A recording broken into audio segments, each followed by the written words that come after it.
Today I called upon our angelic friends and asked for an empowering and clarifying transmission to support me at this time.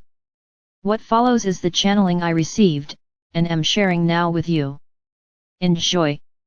Love, Alia. We are happy to connect and to chime in here to assist. Thank you for inviting us to do so. First, let go. Let go of any preconceived phrases or ideas. Empty your mind, on purpose. Yes, with your permission, we will now flush your mind and awareness, with light. A huge part of what you are all going to discover now, and next, is your immense capacity to love. That will precede the full discovery of your oneness. It will be an expression of it, but it will come first. And one of the things that will help many of you to discover how incredibly loving you are, is ironically first and foremost the threats to things you love. For as you experience these threats you discover how much you care. Now we wish to be clear.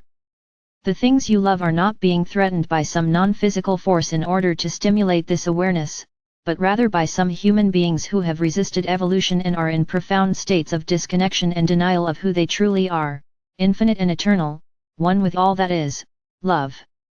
So they're threatening things you love so that they can harvest the resources they see as adding to their already significant money or assets or power, or all of that, and in doing so, threatening what you love. Now, some non-dualistic teachers might say you are discovering how attached you are, but we're not seeing it that way. We're seeing how much you love aspects of your life experience, even if that loving was almost second nature at this point in so many ways. That deep satisfaction you had in loving your life in the past included these things that are now being threatened, even though you were not specifically articulating them. And so as the things that you love are threatened, it is awakening within you and others, your awareness of how precious this life is, in certain ways with regards to your nation or your way of life in America, for example, and the many different elements that make that so. And as this is threatened, it makes clear to you where you stand. You do not want these aspects of your experience to be destroyed.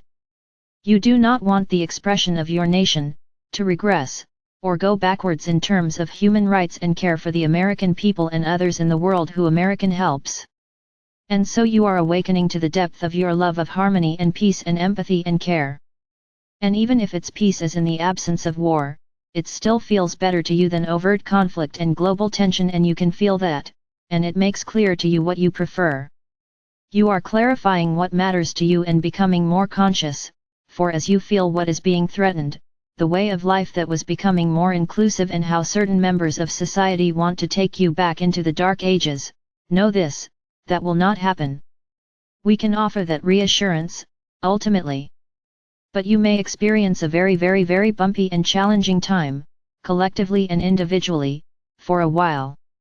And there will be treasured aspects of your experience, and people harmed or lost, in this time, and there will be a need to rebuild and to re-establish even, the guardrails that protect your democracy and way of life in the future, and also to put in place more clear ways to ensure that collective communication is clear and accurate, and to end, that the spellbound are cared for, and there are many of them. A huge part of what will happen next will include a big part of the American population either awakening from their numbness and feeling incredible shame and pain and disillusionment and anger and outrage as they do, or them deciding they are not willing to unravel the identity they formed during this experience of indoctrination and illusion and glamours, and therefore, they will choose to leave the planet, or isolate themselves in hatred and fear of being found out. Some of them will attempt to hide. Hiding will not work, for the energy is pushing everything to the surface that needs to be seen and reckoned with in order to feel and know the truth of being, the unity and interconnectedness of all life. And so one can choose to go there freely, or to be gradually pried by the energies themselves into letting go of the separation previously embraced, or to make a leap and pretend to be aligned with it and then gradually open within, in private, and meanwhile feel incredible pressure and instability, insecurity, while one does this.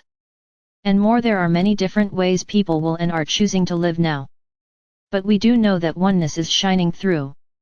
It is teasing apart the illusions, the glamours, the misunderstandings that one holds that gives them the sense of complete separateness, and that challenge to the ego may also drive those present in this way, to try even harder to gain control, and we know this is already occurring.